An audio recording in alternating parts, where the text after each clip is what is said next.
ještě civilizace nebyla, vládla celým širým světem idyla.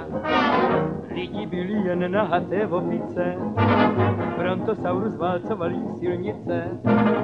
Poledne mu dali metrák přes ličky a pak v jeho stínu hráli kuličky. Brontosaurus žral, Lido obsi hrál, když dostal hlad, tak si vzal a potom klidně spal.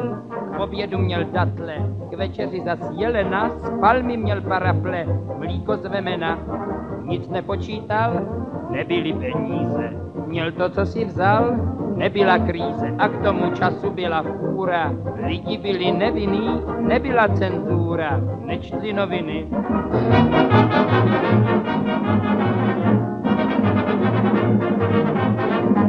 Jak dosvědčí předpotopní nálezy, diluvium neznalo vynálezy.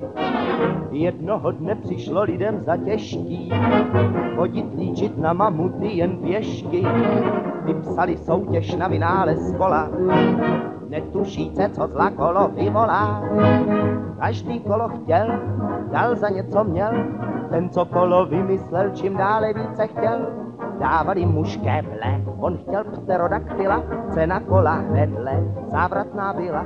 Chtěl nejméně 1000 slonů A 5 dinosaurů k tomu, všechno se mu zdálo málo. kolo čím dál více stálo, Až nakonec přišel na to, že chce za to kolo zlato. za skulatý, tak vznikly peníze. Tak vznikl člověk bohatý a první kríze, protože zlato měli pouze ti, co znali kšeftovat a ostatní z nouze začali pracovat.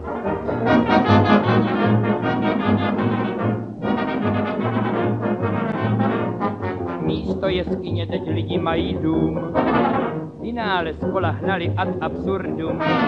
Zapomněli, že kola patří k vozům, všude jsou kolečka a nikde rozum.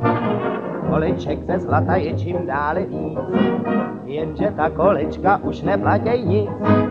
Civilizace Není legrace, to je moc koleček a vůbec žádná práce.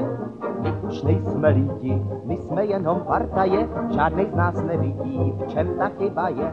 Nikdo neví, kudy na to, jeden volá, zrušte zlato, tam ten po něm hází bláto. ten ví, kolik tenhle krade, Staří volají, zpročte mladé, ten to řeší čistou rasou. stát prčí nad prázdnou kasou. Dobrý šetří, ten má za 3, Slovani jsou všichni bratři, národ volá, chceme práci. továrny se nevyplácí, v dolech se nepárá. A v takové situaci zacní fanfára, že přišel spásonosný vozel. Už se věří oslovit, jen když nás ten vozel hlučně osloví.